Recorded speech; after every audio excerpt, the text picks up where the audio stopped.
My name is Rich. And I'm Paul. And this is a comic strip AP of Don't Rest Your Head, featuring the sleepless nights of Allan Turner. When we last saw Allan, he had a little altercation with a couple of creatures that I call shriekers, who had flame for blood, and that was in an old lady Haversham's house. The fire department showed up because there was a bit of a fire that he had stopped but still smoke. And then he met a person by the name of Bragon, Bragon, not the act of bragging, and he had a sword and seemed to know a good deal about why those weird creatures had attacked Allan Turner.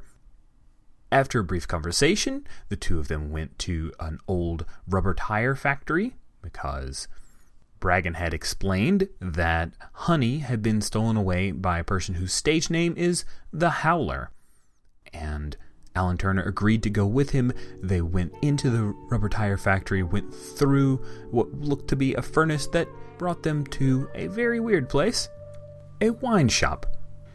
So you've just come up from the basement of the wine shop into the wine shop itself, and you see that there are a couple of people near the counter at the front. There are racks of different kinds of wines, all kinds of interesting and fancy bottles. As you're looking across, you see that there is pane glass window that looks out onto a dimly lit street where it is raining lightly. And the first bottle that you notice is that there's one, it says 1937, Hangman's Regret. Not sure if you've heard of that wine before. It does sound a little odd. Right beside it is 1952's Baby's First Teddy Bear. Huh. Bragon, with his wraparound shades and his trencher and the sword that he has in his scabbard that he holds in his left hand, heads towards the front, leaving you alone for a moment. What do you do? I glance around and decide that I probably don't want to actually pay attention to more bottles. This is a little disorienting. I'll follow Bragon, that being the reason that I'm here at all, is to learn more. I don't think I'll learn more in the wine shop. The floor creaks as you walk along past all of these different bottles and racks, and there at the counter you see that there is a woman in a dress that charitably you could call the dress that a schoolmarm might wear. She's a little on the plump side, and Bragon is speaking with her, and she looks and sees you. Oh, hello. My name is Gertie Stock. Welcome to our wine shop, Lock, Stock, and Barrel. I see that you're with Bragon, so that means that you are friendly, though you needn't worry. We don't mind serving two nightmares as well as they are able to pay the price in wax coin. Well, what is it that you would like, sir? Bragon, I did you bring me here to buy wine? No, Mr. Turner, not at all. Gertie, we may need a bit of coin. I was wondering if you were interested in perhaps purchasing a bit of memory or dreams from my good friend Mr. Turner here. And she looks and says, indeed I would. That would not be a problem at all. Do you have any broken dreams that you would be willing to part with for a small... well, according to the dream, it may not be small, perhaps.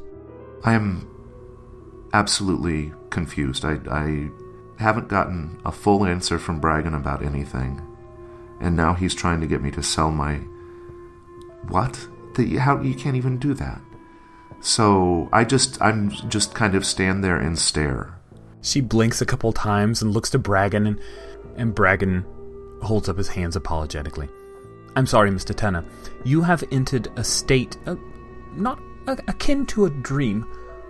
And here, some of your thoughts, your memories, are a type of currency. It seems a bit far-fetched, I'm sure. This is not something you're used to. But the coin of the realm, as it were, here, is a wax coin printed by my liege, and it can be traded for goods and services. This is the least painful way for you to get yourself a bit of currency, because I believe you will need it on this bit of a quest to find your friend Honey.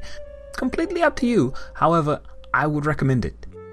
I would think that if your liege mints these coins, that the least painful way would be to ask him for some?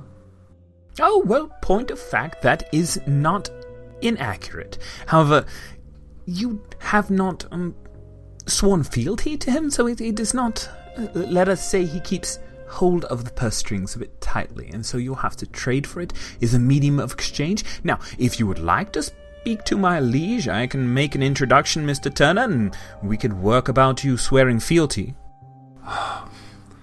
What sort of thing would you want, Miss Stock? Oh, well, Mr. Turner, I would be interested in broken dreams. Do you have any regrets or anything that you've left behind that you think about wistfully or maybe even fondly but you can never have again? If you would be willing to barter that over, then it would no longer trouble you. I can refine that, take those spirits, and create some new wines here to sell. I suppose I can think of a few things. All right. What is the first thing that comes to mind? The night that my father died, I was off doing a gig, and I couldn't be bothered to come back to the hospital. What did he die of? He died of liver failure. He was he had a congenital problem with some sort of liver enzyme, and it eventually took him. Oh, is that hereditary? Is that something you worry about? It is. Okay. As you think of that, Gertie Stock looks at you very closely, and she is more than willing to use what looks like a weird little crank, and she gestures with it in the air, but doesn't actually touch you, but you can feel it start to be drawn out of you. You can see the memories of that. You actually see it physically, like this nimbus that is pulled from your mind and from your heart as well. Now, you tell me how painful this memory is, and the number of pain that you set is the number of wax coins that you will get in trade. It's quite painful.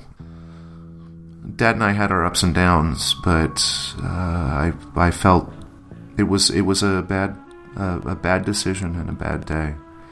I don't know what a coin will buy, but I'd say this is at least 3 or 4. All right, let's go with 4. That sounds pretty painful to me. I think it's 4. All right, so 4 pain coming your way.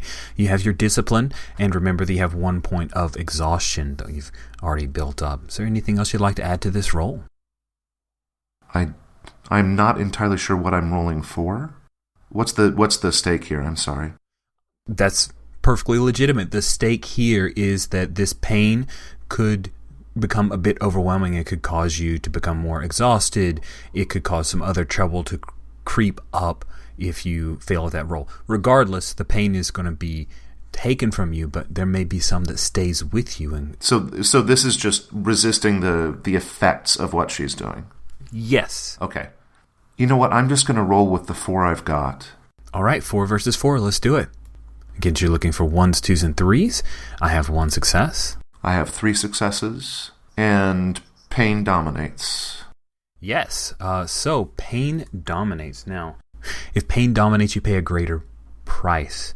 You pay a coin into the GM's coffer of despair. That will be my second point of despair that I haven't used against you. And there is something about this memory leaving you. You choose. Does some of it stay within you, or does the gulf, that gap, losing it entirely, cause a pain of its own? I think it's the second. That it's like if you have a missing tooth and your tongue constantly goes to the spot where like when you were a kid and you lost a tooth, the absence is noted and kind of a constant awareness.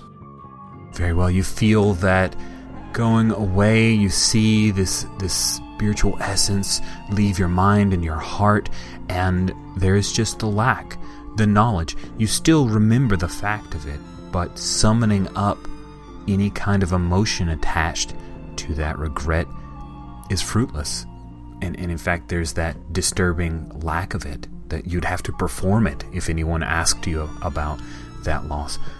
And she rings up in a large bronzy colored cash register, the kind that ka-ching, and pulls out these 4 coins, hands them over to you.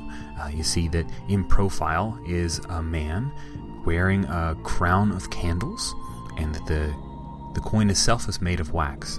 And she says, "There you go, Mr. Turner. Thank you very much. This looks very promising. I have to say, Father's death always moves well for us, always moves well.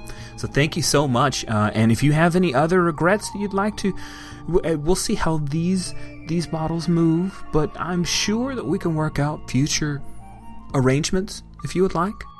I hope I won't need to, but I'll keep you in mind. Cha-ching, cha-ching, the door opens up, and you hear as someone walks in. A pair of someone's, actually, there's one right behind them. They appear to be copper-colored and mechanical. They look somewhat like bobbies, like British police officers. And as you see, the one behind is slightly in profile, has a huge key coming out of his back, and is rotating ever slowly. And they amble into the door. And the one in the front, who has this big handlebar mustache, says, "What's all this then, Bragon?" And we'll stop right there.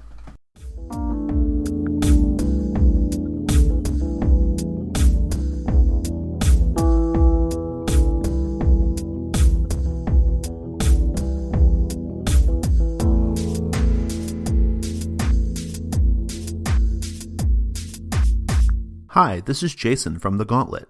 If you enjoyed this episode of Comic Strip AP, be sure to check out our YouTube channel. We have many other Comic Strip AP shows available, each organized in their own sequential playlist for easy listening. Just go to youtube.com and search for Gauntlet RPG.